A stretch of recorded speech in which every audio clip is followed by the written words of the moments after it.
으로서 왕이 됐을까? 죽고 부활해서 왕이 됐을까? 도대체 뭘 다스리는 분이에요, 예수님은? 죄를 이기는, 죄 지은 사람을 용서하고 죄를 이기기 위해서, 죄 지은 사람들을 위해서 대신 심판받았어요. 하나님의 심판을 받았어요. 그래서 예수님을 믿는 사람은 심판받지 않고 죄를 이기고 다스릴 수 있도록 한 겁니다. 그래서 예수님의 나라에 여러분이 다 들어와 있는데, 우리들 대신해서 죽고 부활하신 예수님 믿으면 우리는 죄를 이기고 우리도 예수님 나라에서 예수님과 함께 왕으로 다스립니다. 자, 그런데 우리가 예수님을 따라가려면 이 세상에서 어떻게 해야 된다고 그랬어요?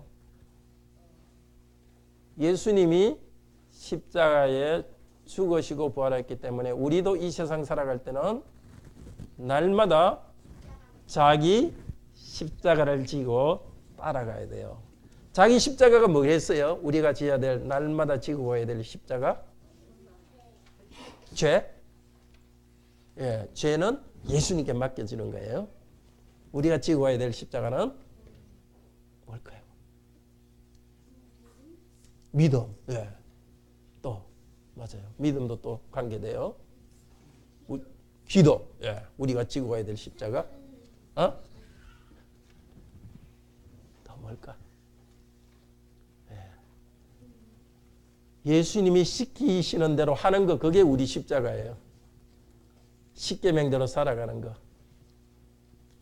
거짓말하지 않고 예배드리고 우리가 해야 될 의무, 직분을 다하는 거. 그리고 집에서 아름다운 가정 세우고 공부도 하고 직장 생활도 하고 예수님이 원하는 대로 그 모든 것을 하는 거예요. 그게 십자가예요. 근데 그렇게 하려면 힘든 게 있어요. 힘들고 수고스럽기 때문에 십자가예요. 하나님이 시키신 일 하려면 힘들고 또 수고가 되더라도 그대로 하는 거. 우리는 매일매일 우리 십자가를 지고 우리가 할 일을 계속해야 돼요. 또 하나 우리 십자가는 뭐냐? 우리가 예수님 시킨 대로 하면은 다른 사람한테 놀림 받을 수도 있어요. 아무도 학교에서 식사할 때 기도 안 하는데 나 혼자 기도하면 다른 친구들이 놀릴 수도 있어요. 그래도 나는 기도하고 밥 먹는다. 이런 것도 우리 예수님 때문에 부끄러운 일 다 하고 십자가 지는 거예요.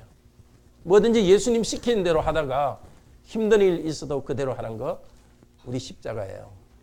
예수님께서 먼저 우리를 구원하기 위해서 십자가 지셨으니까 여러분들도 자기 해야 될 일 십자가 지듯이 힘들더라도 꼭 하세요. 예수님 시킨 대로 하다가 다른 사람이 뭐라 그래도 흔들리지 말고 그대로 하세요. 계속 말씀을 들읍시다.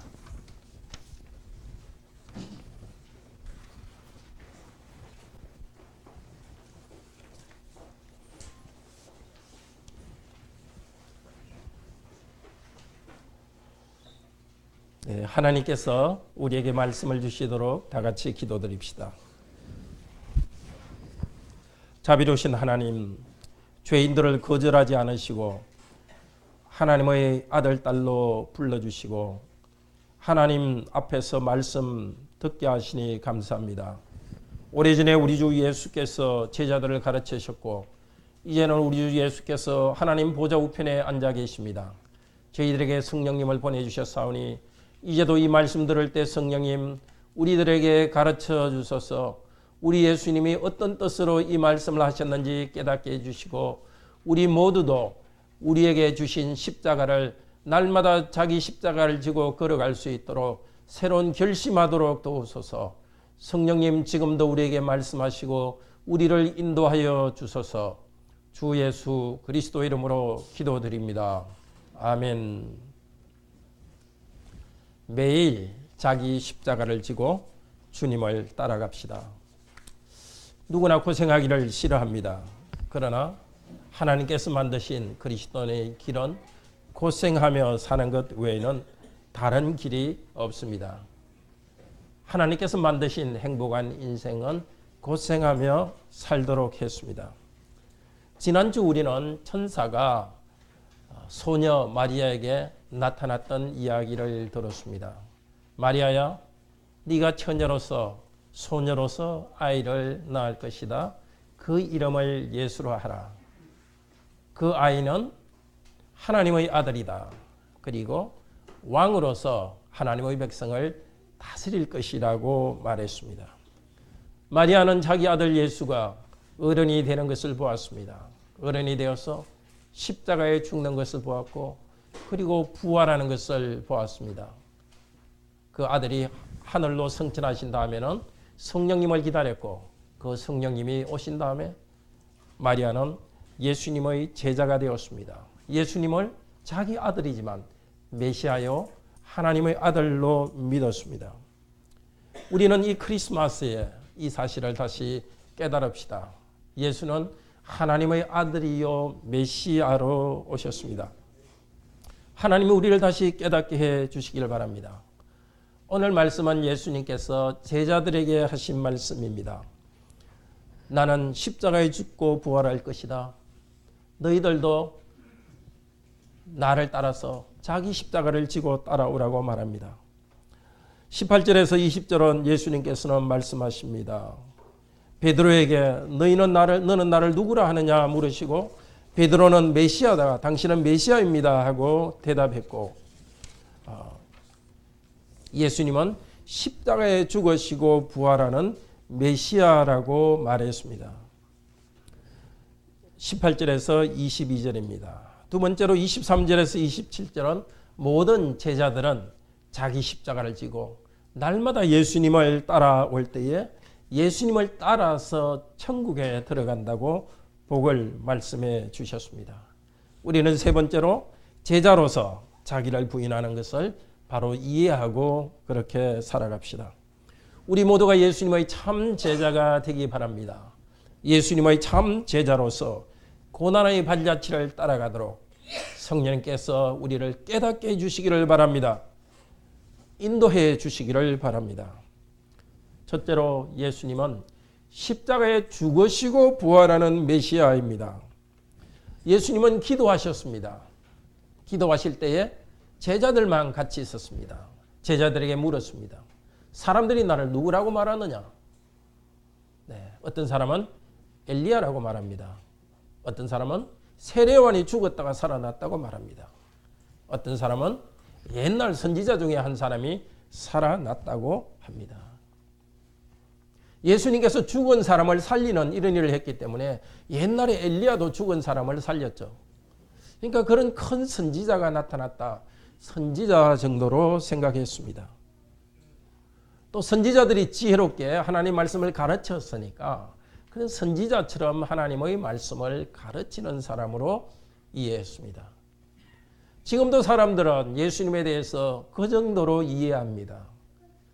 그냥 병을 고치기 위해서 어떤 기적을 얻기 위해서 예수님을 믿는 사람이 있습니다. 혹은 어떤 사람들은 뭔가 지혜로운 것, 인생의 교양을 얻기 위해서 예수님을 혹은 교회로 나오는 사람도 있습니다. 예수님은 오늘 제자들에게 묻습니다. 우리에게 묻습니다. 너희는 나를 누구라고 하느냐? 제자들에게 물었습니다. 그때 제자들을 대표해서 베드로가 대답했습니다. 하나님의 그리스도. 베드로는 스스로 이것을 깨달을 수 없었습니다. 왜냐하면 바로 앞쪽까지도 8장까지도 계속해서 이분이 누구신가? 예수님이 누구신가를 계속 물었습니다. 누군지 알 수 없었습니다. 그러나 마태복음 16장에 보면은 베드로가 이렇게 고백한 것은 하나님이 깨닫게 했기 때문이라고 말합니다. 하나님 아버지께서 베드로에게 예수님은 누구인지 알도록 계시해 주셨습니다. 바로 예수님께서는 그것을 위해서 기도하셨습니다.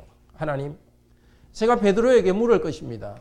너는 나를 누구라 하느냐 물을 텐데 하나님 베드로에게 가르쳐 주세요. 예수님의 기도에 대한 응답으로서 하나님께서는 베드로가 바로 고백하게 하셨습니다. 하나님의 메시아라고 합니다. 즉 하나님의 뜻대로 하는 메시아입니다. 우리 아까 아이들이 이야기했듯이 메시아는 하나님께서 기름 부어 세웠다는 뜻입니다. 1장 32절에 보면 천사가 나타나서 마리아에게 말했습니다. 네가 낳을 아들은 하나님의 아들이다. 조상 다윗의 왕위에 앉아서 그 나라를 영원히 다스릴 왕이다고 말했습니다. 하나님의 그리스도, 이 그리스도는 히브리 말로 하면 메시아입니다.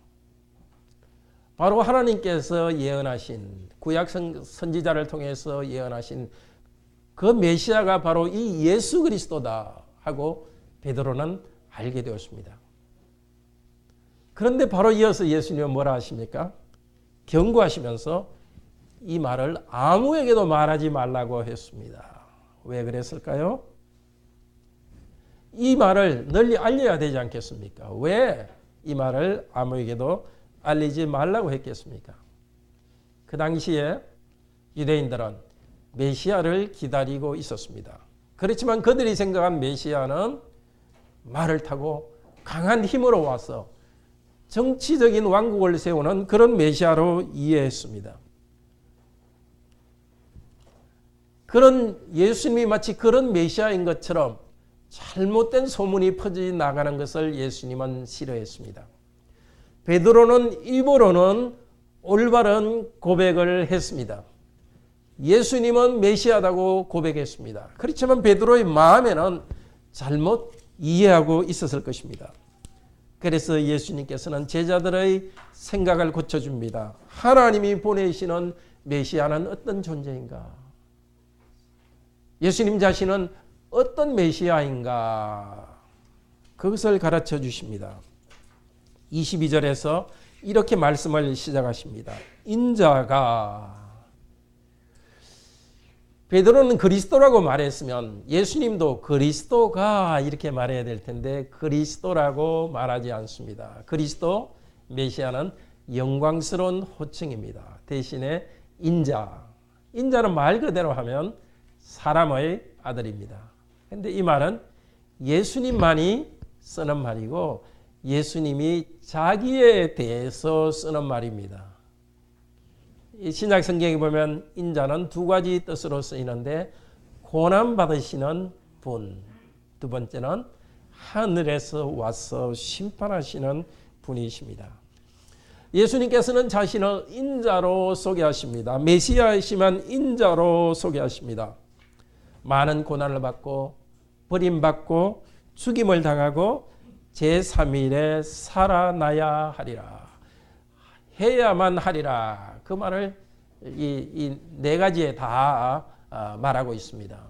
예수님께서는 고난을 받아야만 합니다. 예수님 스스로가 처음으로 고난에 대해서 말씀하십니다. 예수님은 지금까지도 고난을 받으셨습니다. 어릴 때도 태어나자마자 헤롯이 죽이려고 했기 때문에 이집트로 피난하고 돌아왔습니다. 자기 고향에서 사람들이 예수님을 돌로 쳐 죽이려 해서 피한 적도 있습니다. 예수님을 보고 사람들은 참 천국의 기쁨을 예수님께서 나타낼 때에 먹기를 탐하고 술을 즐기는 사람이라고 비난을 했습니다. 예수님은 머리 둘 곳이 없는, 있을 곳이 없는 그런 고난을 당했습니다. 이제 예수님께서는 버림을 당해야만 합니다. 대제사장, 장로와 서기관, 이들은 예루살렘에 있는 이스라엘 국회 구성원입니다. 바로 산헤드린 공회에서 버림을 당해야만 합니다. 그들은 예수님을 신문한 다음에 쓸모없는 존재라고 버릴 것입니다. 그리고 예수님은 죽임을 당해야만 합니다. 해야만 하리라. 이 해야만 한다는 것은 하나님이 정하신 것을 반드시 해야 한다는 뜻입니다.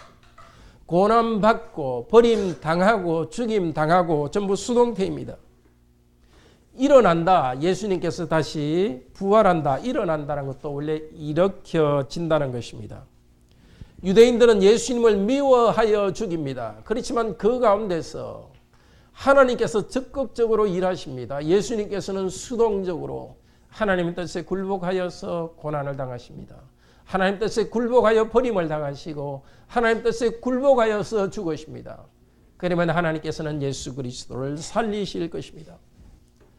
땅에서 유대인들이 예수님을 사형에 유대인 국회에서 사형을 결정했습니다. 그리고 예수님을 빌라도에게 넘겨주어서 십자가형을 선고합니다.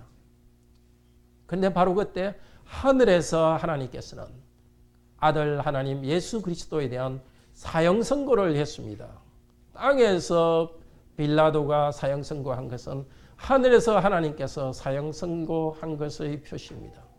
땅에서 사람들은 예수님을 미워해서 죽였지만은 하나님께서는 그것을 사용하셔서 우리 죄를 대신해서 예수님을 십자가에 못 박으시는 우리 죄를 대신해 형벌을 내리셨습니다.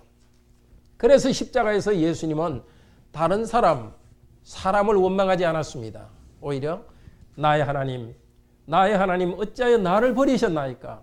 하나님께로 버림당하는 것, 그것을 고통스러워했습니다. 예수님의 십자가의 고통의 핵심은 하나님께로부터 버림받은 것입니다. 하나님의 벌을 받는 것입니다. 예수님께서는 하나님이 이루시려는 이 목적, 해야만 한다는 하나님의 목적에 자신을 기쁘게 순종했습니다. 자신을 맡겨드렸습니다. 그리스도께서 제3일에 살아난 이후에 이것을 통해서 하나님의 뜻이 이루어졌습니다. 해야만 하리라 하나님의 뜻. 죽으시고 부활한 것을 통해서 이루어진 하나님의 뜻. 누가복음 24장 46절에서 47절은 이렇게 말합니다. 죄 사함을 얻는 회개가 모든 족속에게 전파될 것이다. 예수님이 죽으시고 부활한 것 때문에 그 결과로서 일어나는 복은 죄를 용서받는 회개가 온 세상에 전파될 것입니다. 메시아 왕이신 그리스도는 십자가에 죽으시고 부활하셔서 이것을 얻었습니다. 예수를 믿는 사람은 죄 용서받도록 하는 이 복을 이 세상에 가져오셨습니다. 이제 예수를 믿고 회개하는 자는 하나님 나라에 들어오도록 했습니다. 더 이상 죽음의 벌을 받지 않습니다. 지옥 가지 않습니다. 낮아지신 메시아, 낮아지신 왕께 감사드립시다. 예수 그리스도를 하나님의 아들 예수는 그리스도로 고백하는 여러분들은 더 이상 저와 여러분은 더 이상 하나님의 저주 아래에 있지 않습니다. 죄사함을 얻게 하는 회개를 통하여서 우리는 하나님 나라 안으로 들어왔습니다. 예수는 하나님이다. 예수는 하나님의 아들이다. 예수는 그리스도다. 이것을 고백하지 않는 분들은 오늘 이 시간 고백하시기를 바랍니다. 성경이 그렇게 말하고 있습니다.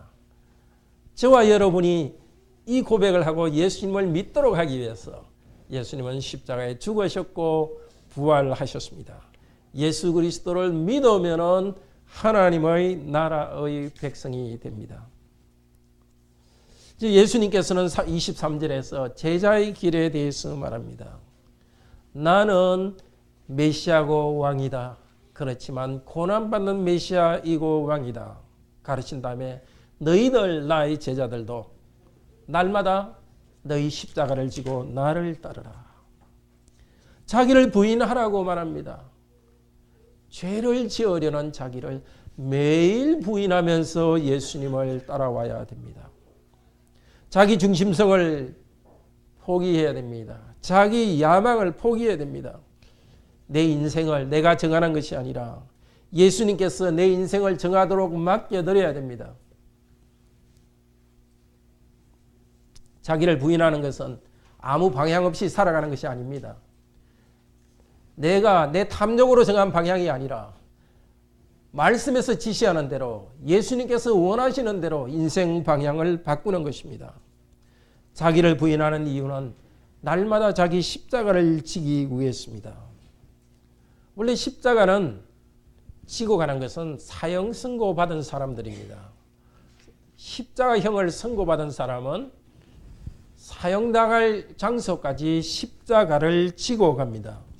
예수님께서 제자들에게 날마다 자기 십자가를 지고 가라 이렇게 말씀하신 것은 무슨 뜻입니까? 제자들은 이미 사형 선고받은 사람이라는 것을 말합니다. 그리고 마지막에는 사형장으로 향해 나아갑니다. 우리는 어떤 사람은 주님을 위해서 사실 순교했습니다. 그러나 모든 성도는 천국에 갈 때까지, 세상 끝날 때까지, 이 땅을 임종할 때까지 십자가를 지고 갑니다. 우리의 십자가는 무엇입니까? 예수님께서 우리에게 명령하신 그 명령대로 살아가는 것이 우리의 십자가입니다. 내 마음대로 사는 것이 아니라 말씀에 자기를 복종시키고 순종하며 살아가는 것이 바로 우리의 십자가입니다. 그리고 구체적으로 우리 각자에게 주신 소명과 직분이 우리의 십자가입니다. 사명의 십자가를 주셨습니다.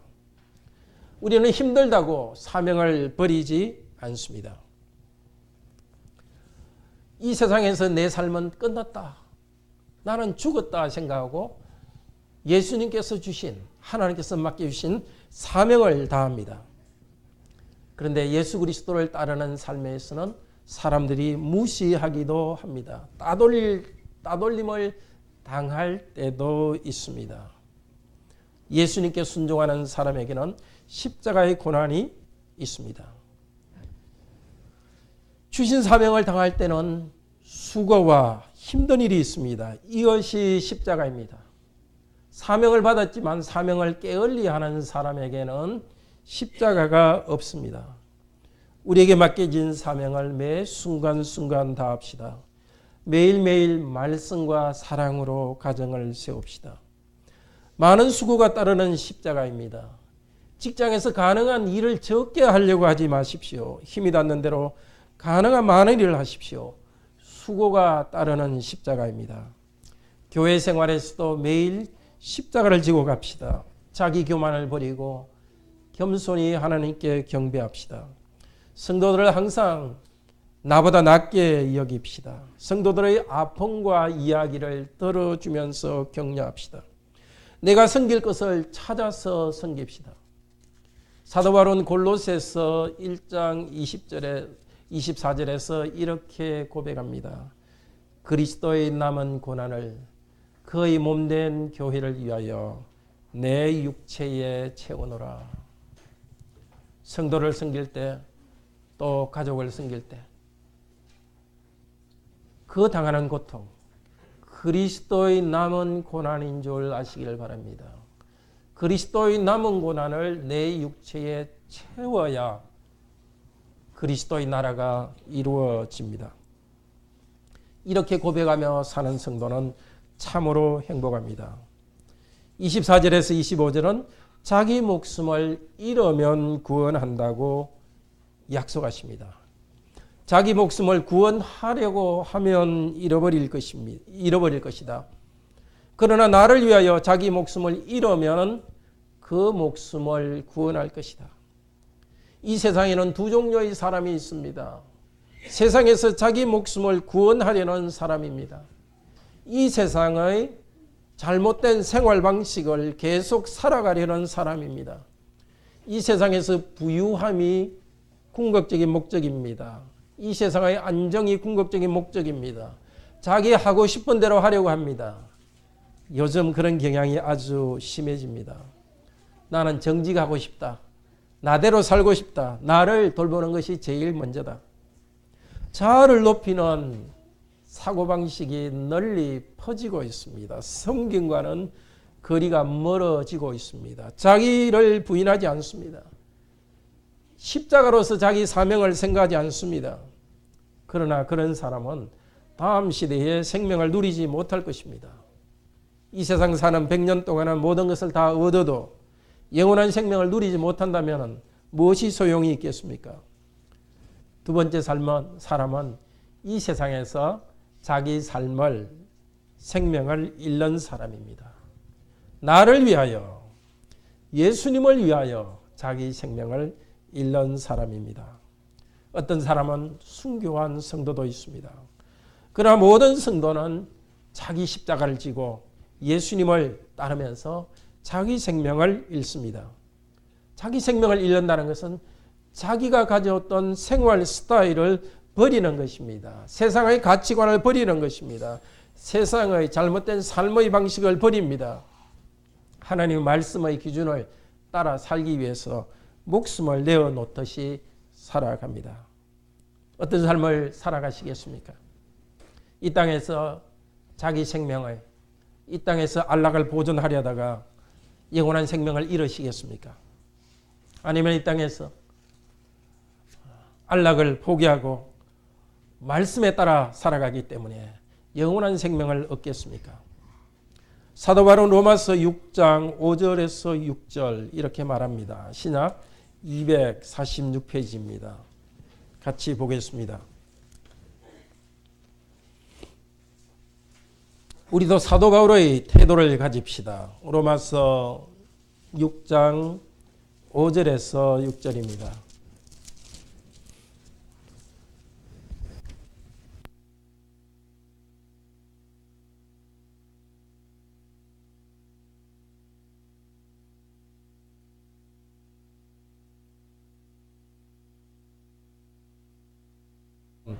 또한 그의 부활과 같은 모양으로 연합한 자가 되리라. 우리가 알거니와 우리의 옛사람이 예수와 함께 십자가에 못 박힌 것은 죄의 몸이 죽어 다시는 우리가 죄에게 종노릇하지 아니하려 함이니. 우리의 생명이 얼마나 소중한지 알아야 되겠습니다. 죄와 연결된 세상적 사고방식을 버리고 죽을 때에 예수와 함께 다시 살아납니다. 우리 목숨은 이 세상을 얼마간 즐기다가 끝나도록 하나님이 창조하신 것이 아닙니다. 영원한 천국에서 영생을 얻기 위해서 창조되었습니다.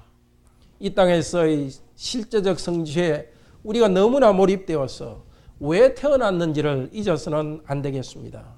참으로 어리석습니다. 이 땅의 것들이 우리를 유혹해서 하늘의 행복을 우리 눈에서 가져가지 않도록 합시다. 우리 영혼을 위해서 참된 행복을 추구합시다. 인자이신 예수 그리스도께서는 우리에게 영광을 주신다고 약속하십니다. 먼저 경고하십니다. 이 세상에서 예수님을 부끄러워하는 사람에게 경고하십니다. 예수님의 말씀대로 살아가기를 부끄러워하는 사람에게 경고합니다. 그리스도인 중에도 사람들에게 비웃음을 사지 않기 위해서 예수님을 부끄러워합니다. 이 땅에서 손해를 보지 않기 위해서 예수님을 부끄러워합니다. 고난을 피하기 위해서 예수님과 다른 길을 걸어갑니다. 예수 그리스도를 믿는 것을 일부러 공개적으로 고백하지 않습니다. 그런 사람에게 어떤 일이 일어납니까? 예수님께서 그런 사람을 부끄러워할 것입니다. 모른다고 할 것입니다. 언제? 예수님께서 영광 중에 오실 때입니다. 오실 것입니다. 예수님께서는 아버지와 거룩한 천사들의 영광과 함께 예수님께서 영광 중에 오실 것입니다. 다니엘서 7장 13절에 예언된 내용입니다. 인자 같은 이가 구름 타고 아버지께 나와서 온 세상을 다스리는 권세를 받을 것입니다. 다니엘서에 예언된 그 인자가 바로 예수님이십니다.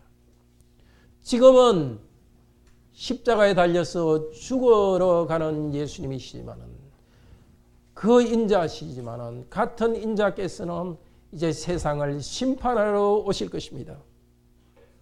이 땅에서 예수님을 부끄러워하고 예수님의 길을 가지 않은 사람들에 대해서 예수님께서는 나는 너를 모른다 하시고 심판하실 것입니다.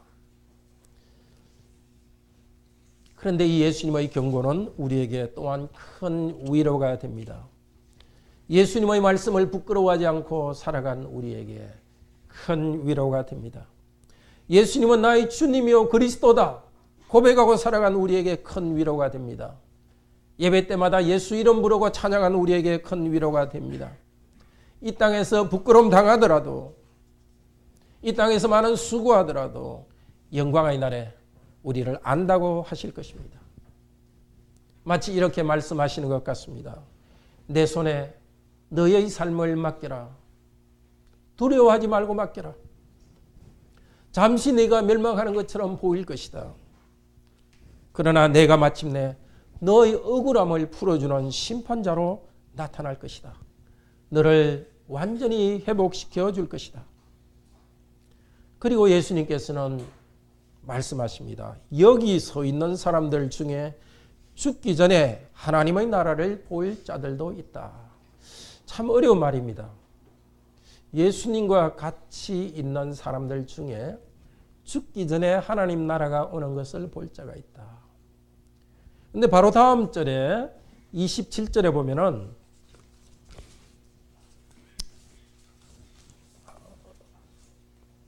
28절에 보면 며칠 후에 제자들을 데리고 산으로 올라갔습니다.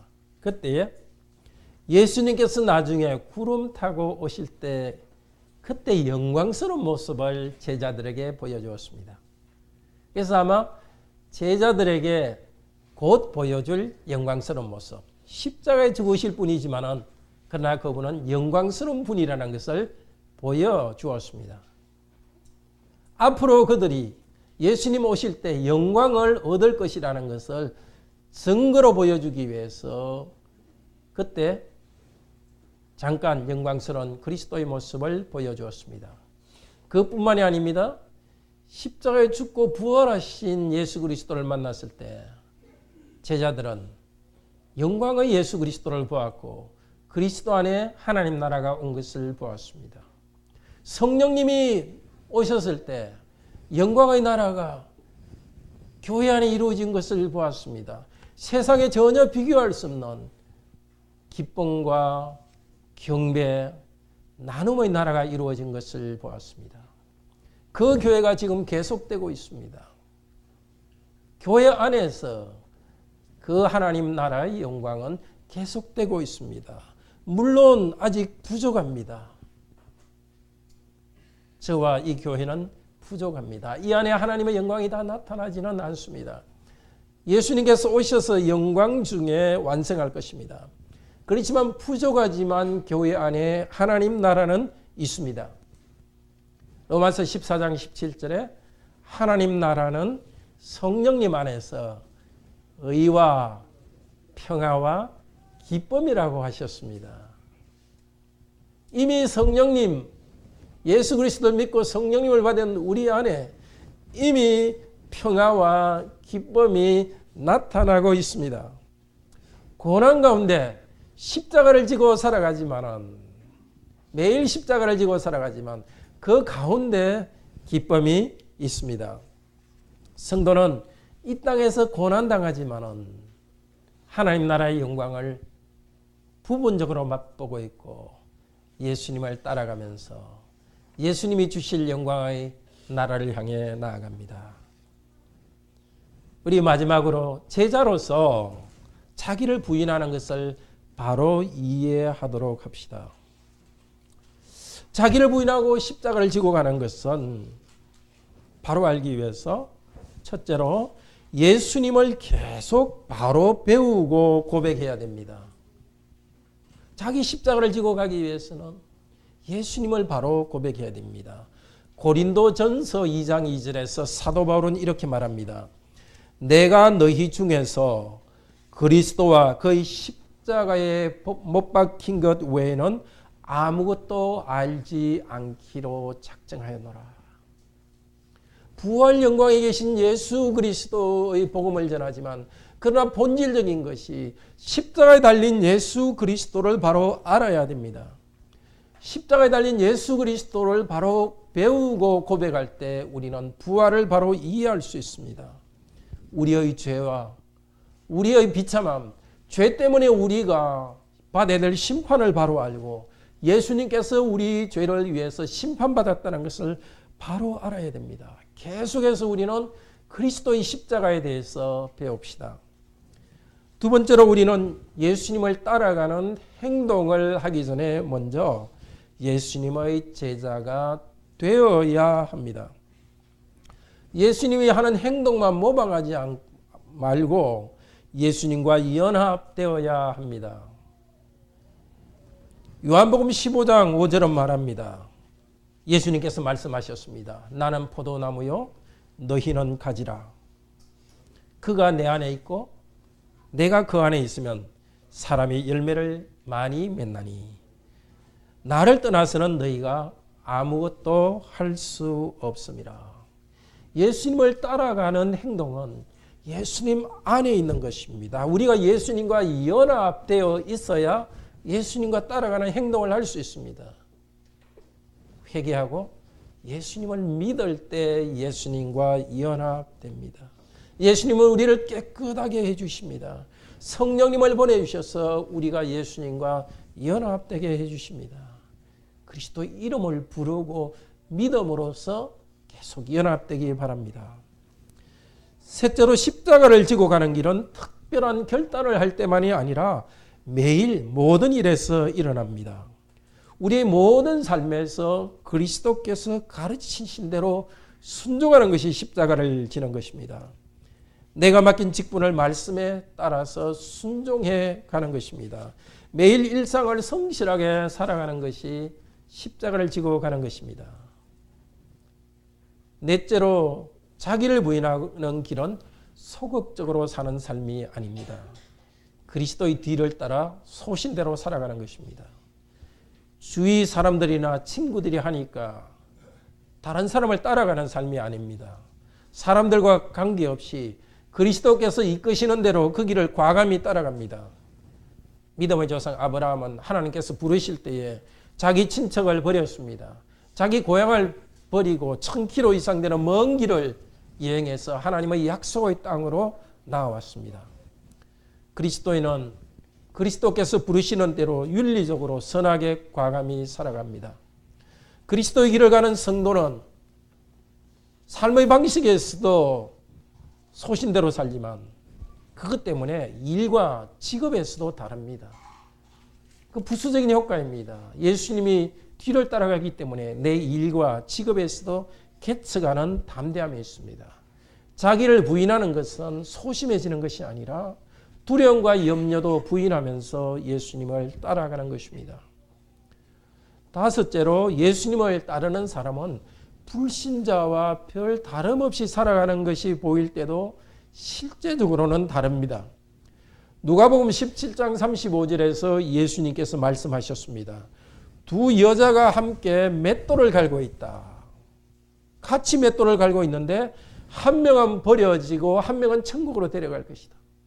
겉으로 보이는 똑같이 맷돌질을 하고 있습니다. 겉으로 볼 때는 똑같이 사업하고 있고 장사하고 직장생활을 하고 있습니다. 그런데 완전히 다른 길을 가고 있습니다.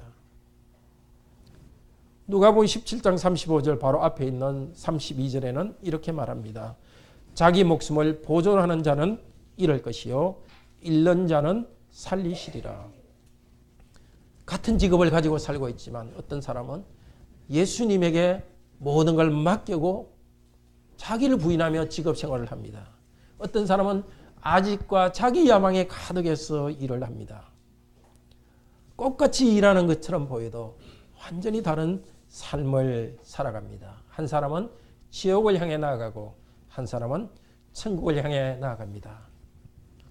마지막으로 십자가를 지고 가는 삶은 힘들지만 기쁩니다. 천국의 기쁨이 기다리고 있기 때문입니다. 이 땅에서도 우리의 수고 가운데 성령께서 함께 하셔서 기쁨을 주시기 때문입니다. 그리스도의 뒤를 따라간다는 양심의 확신과 평화가 있습니다. 사랑하는 성도 여러분, 우리 주 예수 그리스도는 하나님이시지만은 메시아요 왕이시지만은 십자가의 고난을 통해서 하늘의 영광에 들어가셨습니다. 우리를 죄로부터 구원하셨고 마귀의 세력으로부터 구원하셨습니다. 구원받은 우리들도 날마다 예수님의 뒤를 따라서 죄악된 자기를 부인하고 과거의 삶의 습관을 버리고 날마다 자기 십자가를 지고 예수님을 뒤따라갑시다. 이렇게 살아갈 때 이 땅에서도 평화와 기쁨이 있습니다. 이 땅을 떠날 때도 그 나라의 천국의 영광을 향해 나아갑니다. 우리 주 예수께서는 천국에서 우리를 환영해 주실 것입니다. 다 같이 하나님께 찬양합시다.